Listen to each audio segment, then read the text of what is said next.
A shocking murder this afternoon in Montreal. Nick Rizzuto Jr. was shot by a man who walked right up to him on a busy street.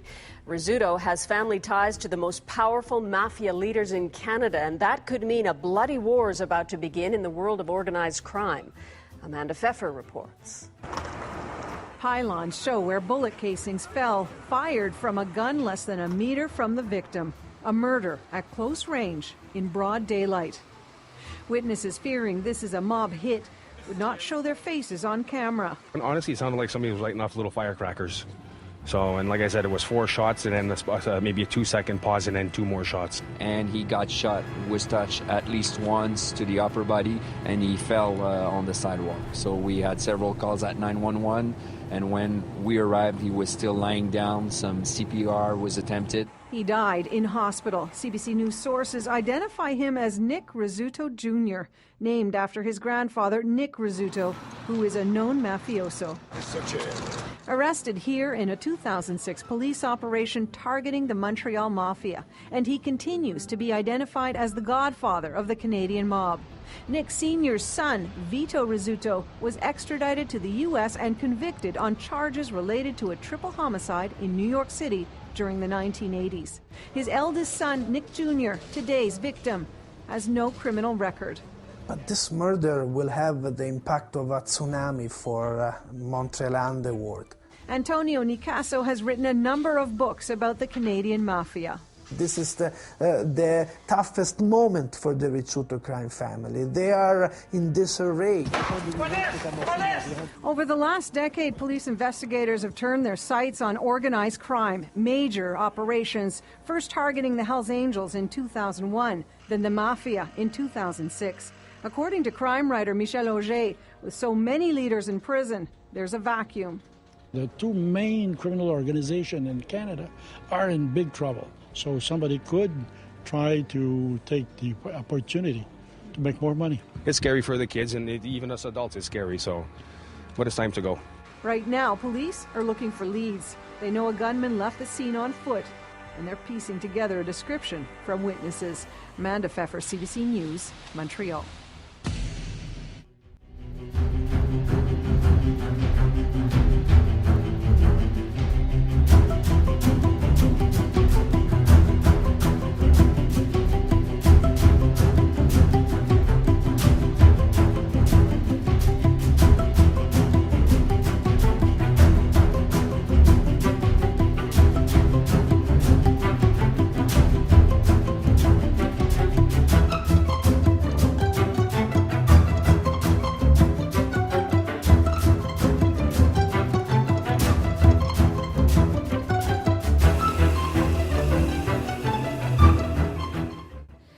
Concerns turf wars in Montreal could be heating up after the death of a prominent gang leader last week.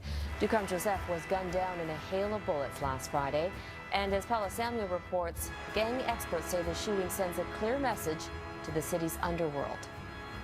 Ducarme Joseph was shot down in a hail of gunfire on his own turf last week.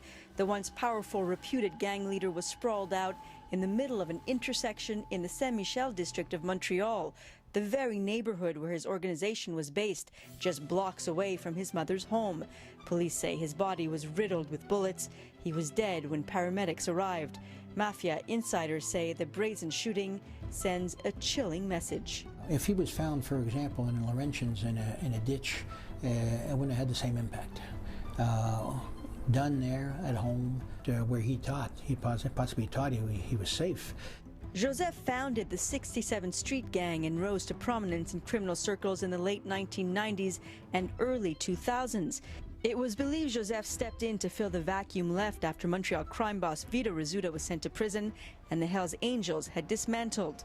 But by 2009, he was considered a marked man after it became widely believed that he had played a role in the death of Vito Rizzuto's son, Nick Rizzuto. In 2010, 3 gunmen walked into his upscale boutique in Old Montreal and began to shoot. Joseph ran out through a back door. His bodyguard and store manager were killed. His death last week is being speculated as being a long-delayed retribution for Nick Rizzuto's killing. He was living on borrowed time. If it's a vengeance because of Nick's murder, Joseph's fatal shooting is the fourth gang-related death in Montreal in the past 2 years, a possible sign of infighting over the repositioning of power. When Vito was alive, his strong suit was to assemble people, and people respected him. And but what we're seeing now, there's nobody really to replace him out there. So some people are pulling their side of the blanket maybe a little too strong. Mafia analysts say it's too soon to tell whether Joseph's death will mark the beginning of a new gang war or be the last chapter in a long, bloodied history of Montreal's notorious criminal underworld. Paula Samuel, Global News, Montreal.